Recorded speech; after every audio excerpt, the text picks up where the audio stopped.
From spooky thrills to festive cheer, Disney goes all out for Halloween and the holidays. In this episode of Wander and Chat, we walk you through what to expect at Disneyland and Disney World in the fall and winter of 2025.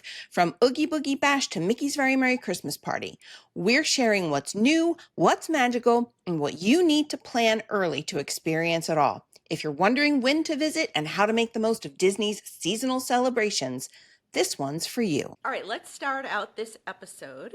Anna, you just came back from a huge vacation, which is why this episode is dropping a little late. Yes. And so, why don't you tell us a little bit about where you were and what you did? Well, we did a British Isles cruise. So we were in London for a couple of days and then we boarded the ship and we did Scotland, Ireland, Belfast, which is Northern Ireland, but also the United Kingdom. We also made a stop in France. And I have to tell you, this was probably one of my best vacations, even though the one part of this trip that I was really, really looking forward to, I didn't get to do because we did not get to do our port stop in Edinburgh. And that's where I was going to make my handbag and it was going to be beautiful. I did appease myself with a Harrods bag, but that's neither here nor there. I will be very, very honest. And I went into this vacation. This was a multi-generational vacation. I took my grandchildren, I took my daughter and my son-in-law. I went into it with a lot of anxiety around how my grandchildren would be. Everything from the flight over there to time difference, the food. This was a very heavy port stop trip. Yep. We only had, in 12 days, we only had 2 sea days. So I worried about everything. And this was probably our very best vacation, to the point that my son-in-law one evening wanted to go to the buffet, and my granddaughter, who had already sat through a week of hour-and-a-half long dinners, was like, I think tomorrow we'll go back to the dining room. Like, he loved the attention. They loved the pampering. They were super excited to get off the ship in all the ports.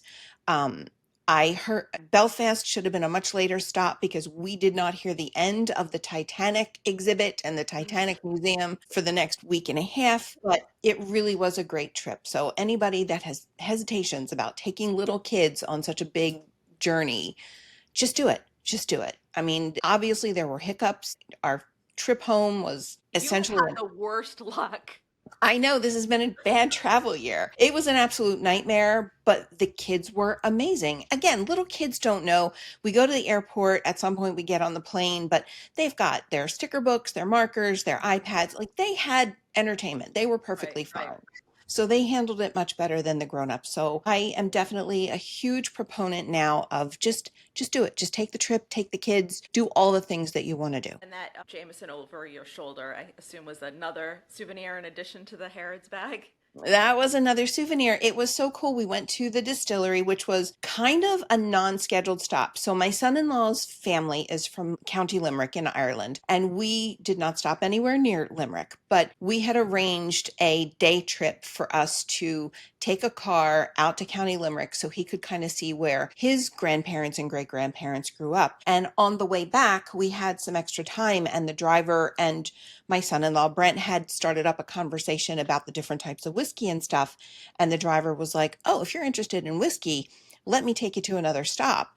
We'll have lunch and we'll do a little thing. So we went, he took us to the Jameson Brewery Distillery, and we went in and they had a really nice lunch. And then, in addition to, I guess, some exclusive whiskey, I don't know whiskey, I'm not a whiskey drinker, but in addition to some of the exclusive whiskeys, they had an experience where you could bottle your own, and they recorded it in a logbook that they say they keep for literally decades. You can write a personal note, you get the cask number, you write your own label. So it was a really cool experience, and it's a nice souvenir, and it will be a long-lasting souvenir because I don't drink whiskey, so we'll have it forever. Disney knows how to do seasonal magic like no one else. Let's talk about the different options at the 2 Disney resorts in Florida and California. Now is the time to start planning, and these parties and festivals are super popular and they sell out fast. So Jodi, let's start with Halloween. What is going on at Walt Disney World? So I'm going to say, and I think you probably share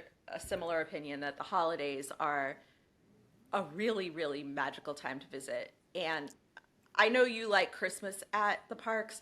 I love I it. actually have a really hard time choosing because I like both. And of course, you can't do both, right? Like one ends and the next one starts. So Yeah.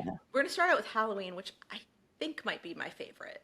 So Mickey's Not So Scary Halloween Party, it's been going on for a long time. It is still going on. And we've seen, you know, as long as I've been kind of following this party, the dates just keep getting earlier and earlier. I know, right? 4th of July almost is So Halloween. we are celebrating Halloween in the heat of the Florida summer. Yes. But it's a separate ticketed event, which means it happens after hours. Your standard theme park ticket does not work. The park officially closes to guests with those tickets. And it includes so many fun things. There are Halloween fireworks, there's a parade. You can go trick or treating in various locations. You get tons of candy if you do this. Yeah. There's rare characters, characters in, rare costumes. And then there are themed snacks that you can purchase. And these are really popular on social media. So super fun. You can do these basically if you're going to the parks in, the next month or so up Yeah. until Halloween. Yeah, really. And you do mean in the next month or so. So what No, I does really do. Disneyland do? I've never done Disneyland. What do they do for Halloween? So I haven't either, but I follow a lot of Disneyland creators on the West Coast, and the Oogie Boogie Bash is like this thing always sells out. Yeah. Takes place at Disney's California Adventure. Someday I'm going to visit because, again, this starts mid-August, goes through Halloween. Again, separate ticketed event, so your standard park tickets won't work. If people are kind of wondering how this whole separate ticketed event thing works, they give you a wristband, Mhm. and if you don't have the wristband, you're not basically allowed to be in the parks after a certain time. They have the Redwood Creek Challenge Trail is turned into like a villains area. Huh? There's a parade. Then they do some Halloween like overlays over some popular attractions like Guardians of the Galaxy, and then some stuff in Cars Land, Mater's Graveyard, Jamboree. There's always a pun. That's cute. And then Luigi's also has a Halloween overlay. So and you can go trick or treating. So I mean, this seems really fun. They're so good with overlays in California. They're so good with Yeah. that for the holidays. I really love it. Okay, so we talked about when this started, and you say August. Like for real August, like we're Labor Day weekend pushing or August. August 17th. That's crazy. That's Yeah. crazy. But I mean, I It's think it's due crazy. to the popularity of these things, right? Like they're selling out. People are wanting to go. They have trips in the fall. So, it's it's it's based on the demand of people visiting, and Yeah. they want to celebrate with these celebrations. Yeah. I'm just going to throw out my own personal warning because Jim and I happen to be in Florida coming back from a cruise on like the first or second night of Not So Scary Halloween Party last year. And I'm not sure we made it to the first parade. It was 192 degrees. We were drenched in sweat. At one point, we went to sit down to get something to eat or drink, and I snapped a picture of myself to send to my children. My face was beet red from the heat, and like you could just Yeah. physically see sweat just beat it all over me. So August is not for the faint of heart, and No. especially if you're going to be in Halloween costumes and stuff. Yeah, and we didn't mention that, but these do. So people sometimes a lot of people will wear a Halloween costume. They are permitted for adults, as well as kids. You don't have to.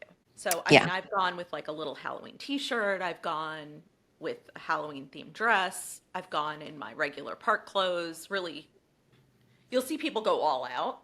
yeah, It's kind of like Pirate Night on the cruise ships, right? People go yeah, all out, and some people, wear what they wore all day. yeah. It is something though that you have to be careful of because we live in the Northeast, so.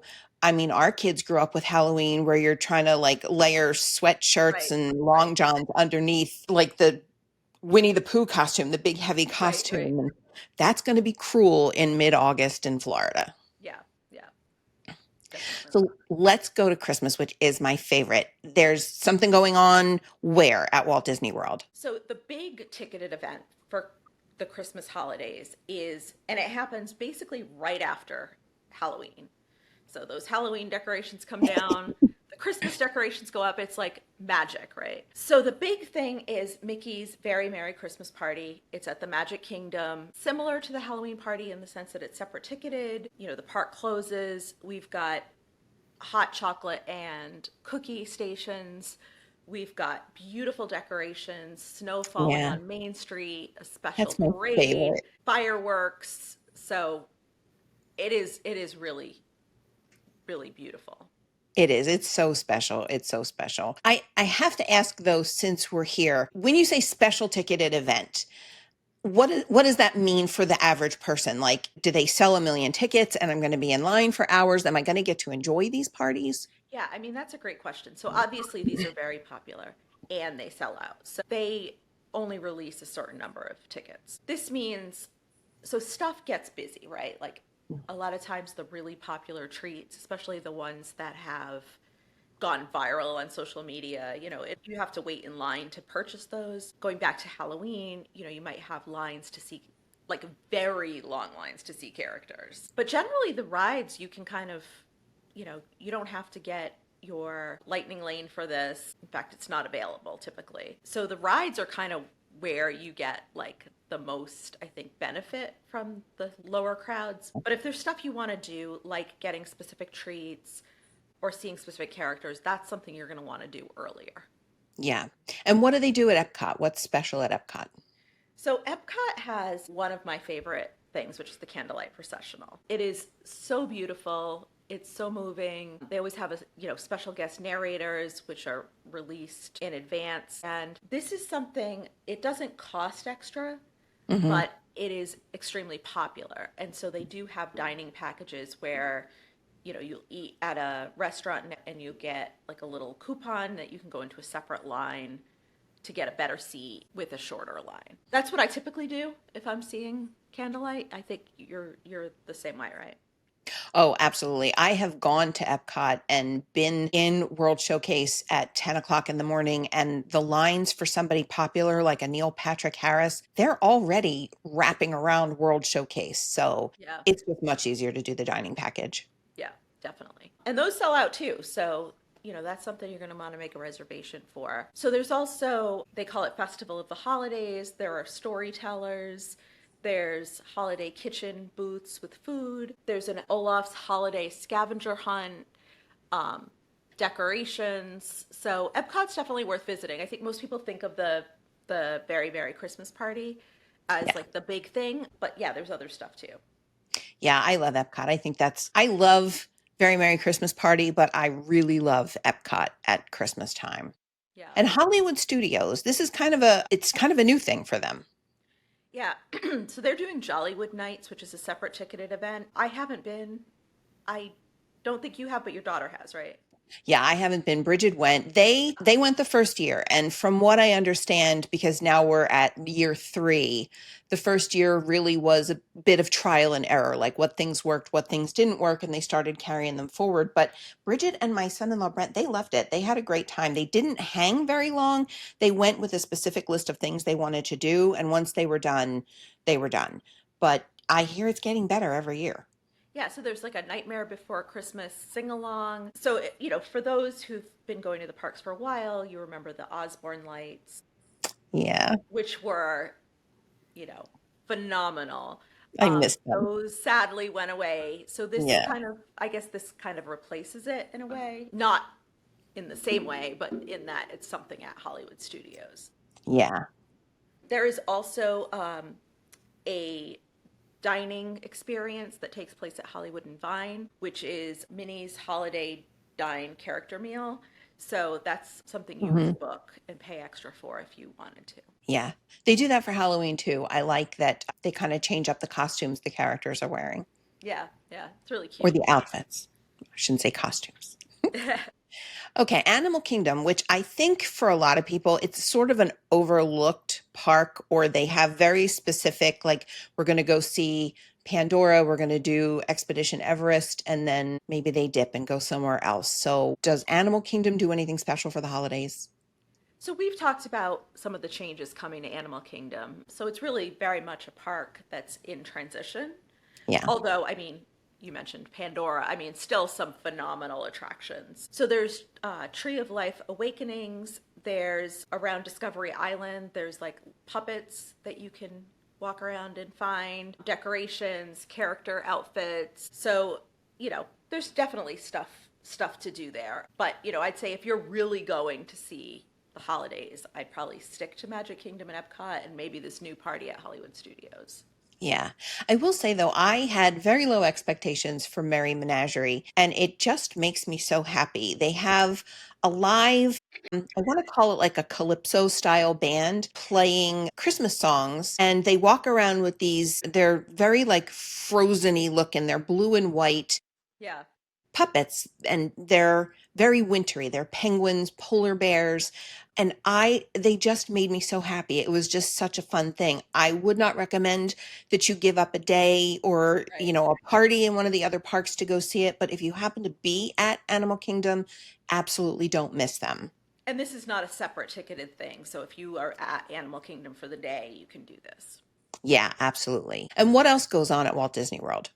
So the resorts have beautiful decor. I've found that, like, I've gone to Disney World during Thanksgiving, and I found that sometimes at the beginning of the trip, they're not fully decorated yet. But, you're going to see things like carousels and gingerbread houses and, walls of decor. Really, really beautiful stuff. And then Disney Springs has a Christmas tree stroll with decorated trees. Yeah, that's always fun. I love taking my grandkids so that they can try and well, they're all reading now, but before they could read, to try and guess the themes of the different trees. So I really enjoy that. Yeah, yeah. And that's just, a come as you come and go as you wish Yeah. type of thing at Disney Springs. I don't know if they still do, but they used to do, like, you used to get a map and you would go and find the trees and put like a sticker on the map, and then at the end there was like a little prize, Yep. which kind of made it fun for the kids to look for the different trees, but I think just going to see the trees was really fun. Yeah. And California, what are they doing out there? So, like we had mentioned, seasonal overlays. They do seasonal overlay in Cars Land. They have overlays. It's a Small World, Haunted Mansion. There's parade and fireworks. There's snowfall, and then Disney California Adventure has Festival of the Holidays. They have like the food booths and all of that, but no like big party. They do a great festival out there though. Yeah, they do. The food festivals are amazing there. Yeah, I think that would be fun. So Thanksgiving, is there anything going on at Thanksgiving? So we used to travel a lot over Thanksgiving when my kids were in school because that was like a good break for us. That is a busy time at the parks because everybody has break at that time. Yeah.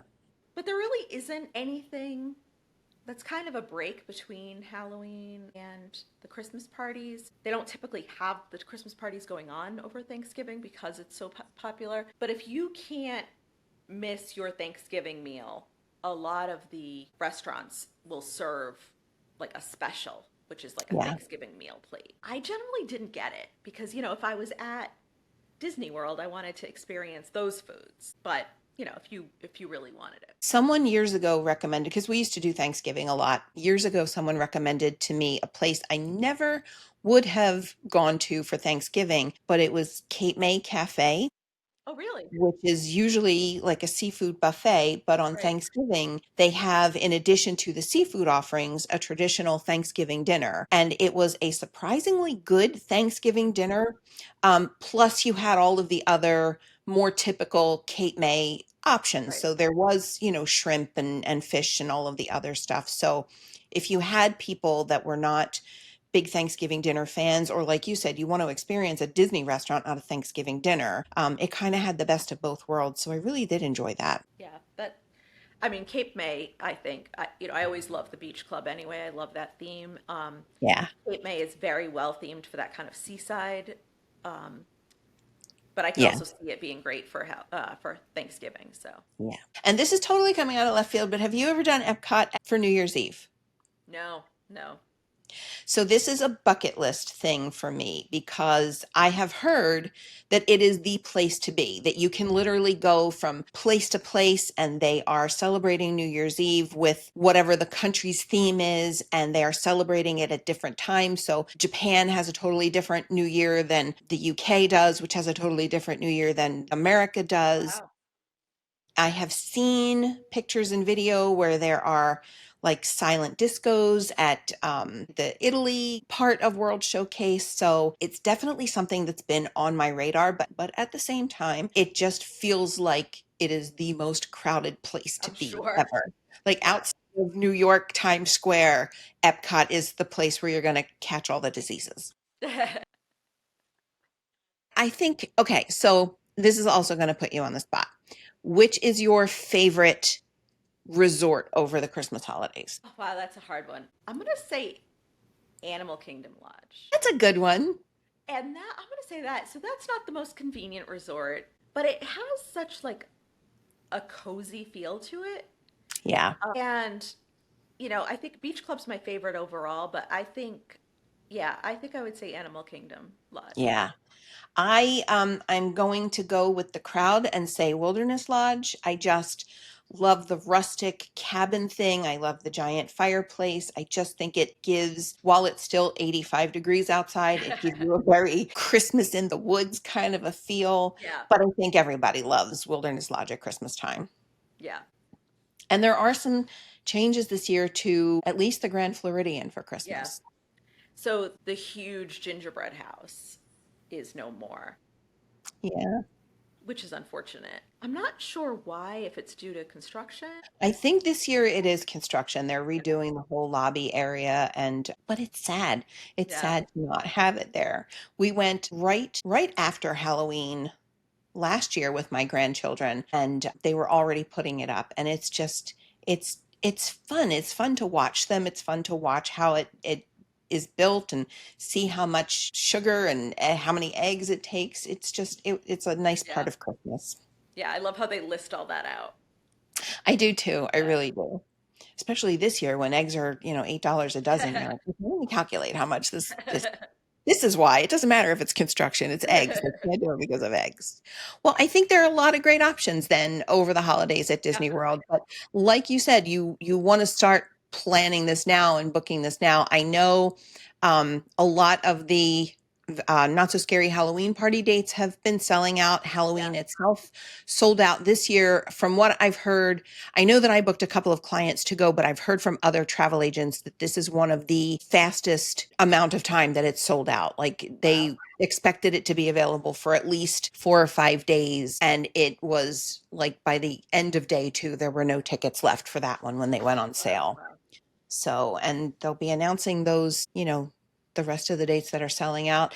Very Merry Christmas Party tickets go on sale to the general public on July the 22nd. So always look midsummer towards the end of July when you're trying to book those tickets. But it's good to have that information to go forward and know you want to go to these parties.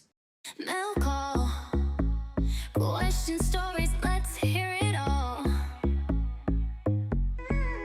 From you to us, it's wonder and chat. So grab a seat, let's talk just like that. Right, we had a couple of questions that came in. So you did a really, really great talk about food allergies. And this is something that a couple people have asked me. I know. How are group trips with food allergies? Yeah, I mean, so obviously I can only speak to Adventures by Disney because that's what I've done, but I found them to be phenomenal. It helps that you have a guide that speaks the language and Yeah. knows, they go back to the same restaurants every trip, so they know the staff there. The staff knows to expect the allergies. Hmm. I've found that on trips where they provide snacks, there's always like an allergy friendly option. And, I know one time it was the Italy Switzerland trip. We were, I guess I'm trying to remember, the adults were wine tasting and the kids were going to go for gelato. And they went to the gelato place, and we've talked about this where the gelatos are, they use the same scoop. So the guide mentioned something, and the staff there said they couldn't guarantee the safety, but that there was a place down the street. Hmm. So all the kids went, they got their gelato, but then they walked with my daughter to get hers. Aw. Another time we were in France, everybody got to pick out a macaron. She can't have macarons. She had been looking at this little gift shop right before we walked into the macaron shop, Mm-hmm. and one of the guides looked at her and said, "Hey, while they're doing this, why don't we go to the gift shop?" Ah, So like she didn't have to watch everybody like, "Oh, should I get the pink one or the yellow one?" yeah. So yeah, they're really great. Yeah, that's really good. It's really good to know that they'll deflect, they'll Yeah, they'll yeah. put your kids in a different position. Do you find that when you're on a group trip that they're like isolating the people that have allergies, like everybody sits at the same table if you have an allergy so that they can keep you all organized, or can you pretty much mix and mingle with everybody at mealtime? No, you can mix. The only time where it was kind of a little bit more concentrated was when we did fondue in Switzerland, Mhm. because they had like a dedicated pot for food allergies so that like the things that had anything potentially, so there wouldn't be cross contamination. That makes sense. But, there's always allergies on these trips. Yeah. We've been, that particular trip, there was not the same allergies, but almost always there's multiple people with a nut allergy. Yeah. I'm going to ask this question because I overheard somebody mention it on my recent cruise. Do you ever feel the need like you have to pre-run to a local grocery store or supermarket and pack your bag with stuff for just in case moments? Like if something comes up that, I don't know, they're handing out snacks on the bus and, or a family is sharing snacks among everybody else. Like, do you ever feel like you need to hit supermarkets while you're running around? I would always, we know what like granola bars are healthy for my daughter, so I would always like pack a box of those. And now, she's an adult, so we don't do that as much. But I know we talked a little bit about the plane. That's where like those granola bars really come in handy because, like we were, especially like Air France and Swiss Air, they tend to always serve nuts. Yeah. The American Airlines, American, United, Delta, they don't as much, but they still do. Mm-hmm.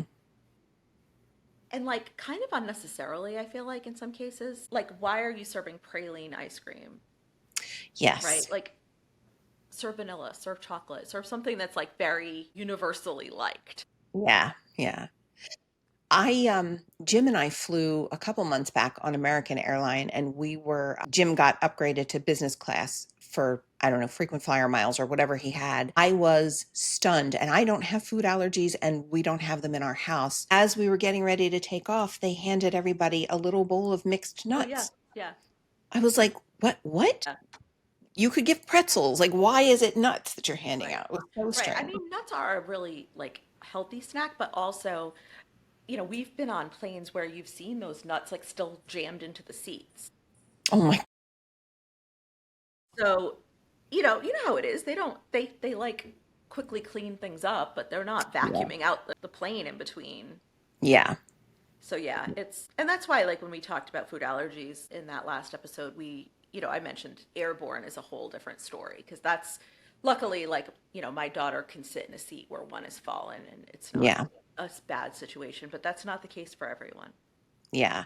And I overheard the reason I brought up the supermarkets is I overheard, I'm assuming she was a mom. I didn't see kids with her, but we were getting off of the ship in one of the ports. And she was like, oh my gosh, I'm so glad there's so many ports because they wanted snack type food.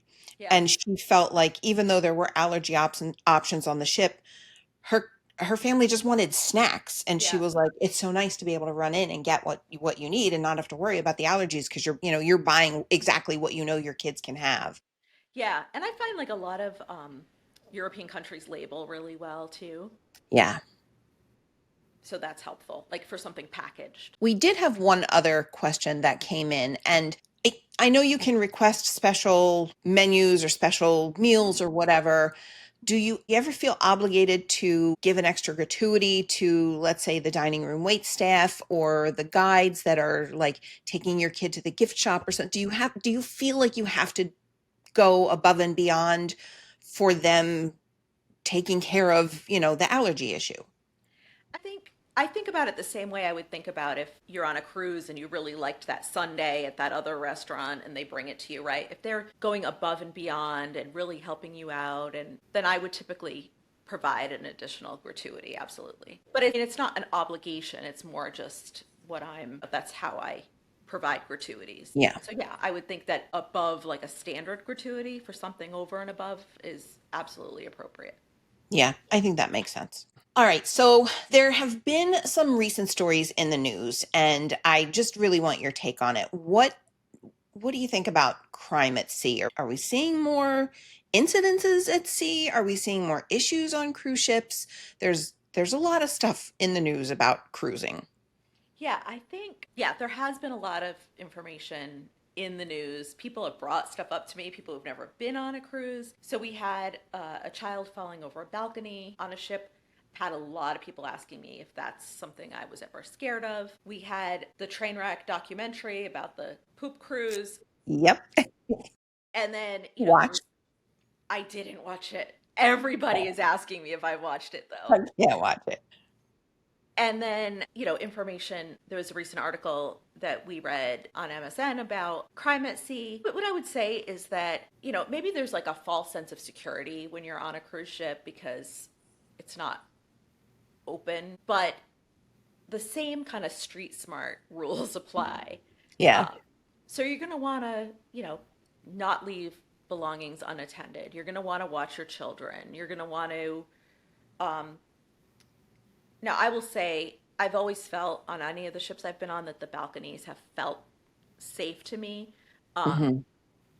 but I still wouldn't leave a child in a position where that could Yeah. happen because you never know. Yeah. No, it's scary. So, yeah, I think, you still have to treat it like any other vacation. And, the poop cruise I think is a little separate because that wasn't necessarily crime.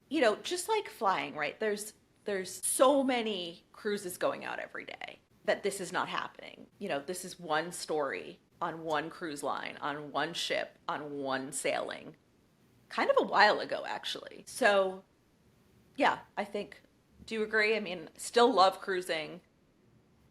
Absolutely. Still 100% watch my back, watch my stuff, watch my kids. Yeah. It's something that I think when I travel with my husband doesn't really enter my mind as much as it probably should. After I get off the ship, to go into a port, heightened alert, I'm, Right. very cautious. You read all the stories about pickpockets and stuff like that. Very cautious there, but I'm not so much on a cruise ship, but going with my grandkids, even little things like my daughter insisted that they have no balcony. They did not want a balcony with the Yeah. kids. And my kids they've always cruised and we've always had a balcony. And as soon as my grandkids came to my stateroom, they wanted to be out on the balcony, and one of them is 4 and she's a tiny 4. So her first thing that she wanted to do was stand on the chair and hold Right, right. the railing so she could see over the railing with her brother and sister.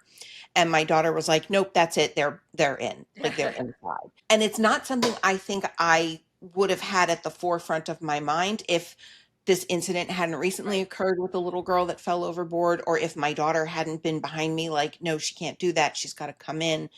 I don't think I'm as alert as I probably should be. But I also think that right now cruising is so popular and Right. there are so many cruisers that the incidences are just naturally going to increase because you've got more people. And the poop cruise, that's a whole different. My sister, who has never been on a cruise ship in her life, loves to latch on to things like this. And she immediately called me and she was like, this is why I don't cruise. Right. Like, okay, they wouldn't have made a documentary if this was on every cruise ship every Right. day. Right. Like, there's Right. a reason why this is a Netflix special, Megan. But yeah, like, I think there are just things that are happening because cruising has become such a Right. popular Right. way to travel. So I think, take some of the stuff that you see with a grain of salt. I have personally never been on a poop cruise. I've done a ton of cruises. It's still one of my favorite ways to travel. It might be the favorite way to Yeah. travel.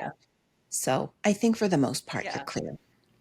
Cruising in general seems to be very polarizing. Like when people know that I go on cruises, a lot of times they'll be like, "Oh, I would never do that." Like, what if Yeah. there's a hurricane? Well, I've been on one with a hurricane, right? Like, Yeah. um, so yeah, I mean, you know, it just I think people who don't go on cruises don't necessarily understand what it's like, and so I think this stuff does make the news a lot. Yeah, it does. And even things like outbreaks of the norovirus, which I think Right. in our early days of cruising, I never heard of outbreaks like this. But in the post COVID days, it's literally minutes after you get off of the ship that someone will post in the Facebook group, who else has COVID? Yeah. Like, dude, I didn't even finish packing my bag yet. I Right. haven't gotten to the airport. How have you tested and you know all of this already? So I think as we see more and more people gravitate towards cruising, you're just naturally going to see more incidences happen. And, you do have to be aware of them. Right, right. Thank you so much for listening to this episode. Be sure, as always, to follow us on whatever platform you listen to or watch your podcasts. Be sure to give us a review and join our Facebook group, which is Wander and Chat. And please join us next time. We are going to be talking all about multi-generational vacations.